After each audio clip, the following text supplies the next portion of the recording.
This is Nathan, your neighborhood arcade and pinball talk guy. We're going to be reviewing Star Wars by SEGA today. Please look forward to a review under the description of the YouTube video, as well as like and follow us on our social media formats, Arcade and Pinball Talk on social media on Facebook, Instagram, Twitter, as well as click that red subscribe button down below. You know you want to. If you like arcade, if you like pinball, click that subscribe button. Let's go ahead and get this review underway, shall we?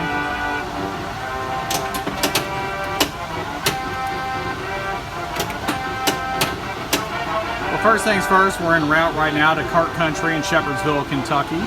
And this is a routed Star Wars, which means there are some things that are non-operational on it, so we'll preface with that first. Looking at this table, what you can tell is the flipper gap's not too bad. In lane to the left and right as far as table mechanics are concerned. Out lane to the left and right. You have a special, which is a little rollover underneath the X-Wing. That comes out, kicks out to the middle of the playfield. You have a lane that goes all the way around to the left side, drops through the middle. Can be a full orbit if you hit it hard enough. Coming down the middle, you have some pop bumpers. You also have a ramp that goes up and actually habit trails back to your right in lane. Under the TIE Fighter, you have some drop targets. A little area behind there, as well as a lane that goes to the land speeders, which goes up to the columns to the back as well. And then you have an area where the ball will drop down where Han Solo is, and that will kick up. Other than that, decent playfield for what it is. As you can tell, the sling on the right is not working. So there's the ramp that comes down to the X-Wing, and it will maneuver to the right in lane, or it will maneuver to the left in lane. And this just happens to have moved to the X-Wing to the left in lane. Soundtrack is what you would expect. Sounds good. And as you can tell with that X-Wing, the coil on it actually is not enough to get the ball off of it. So it's getting stuck in that area. But with that said, soundtrack looks good. Playfield looks good. And the theme, of course, is Star Wars, so you can't really go wrong with that. So that ball just went to Han Solo and kicked up behind there.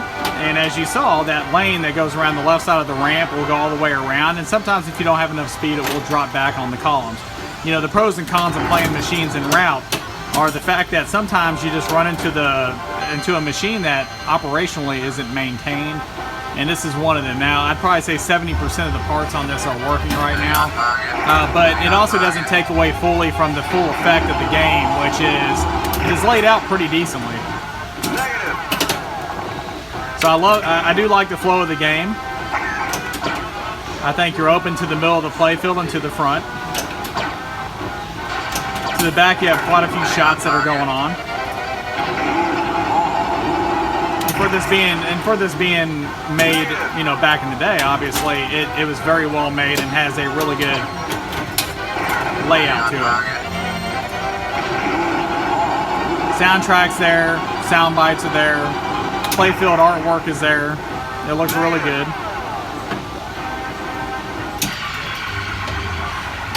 Fun factor of the machine, what I would say is fun factor right now. If it was working fully, I would say it's actually a pretty fun table. If you like Star Wars, you're going to like it either way. Replayability on this machine, I would say, is there too. It definitely has the fun factor and the replayability factor to it. But all in all, great table. Please look for our review underneath the description of our YouTube channel. We'll have everything down there. If you're on desktop, just click show more underneath the video. If you're on mobile, click the little triangle underneath the headline, and that should open it up. Other than that, thank you again for watching today. We truly appreciate it. Until next time, Arcade and Pinball Talk signing out.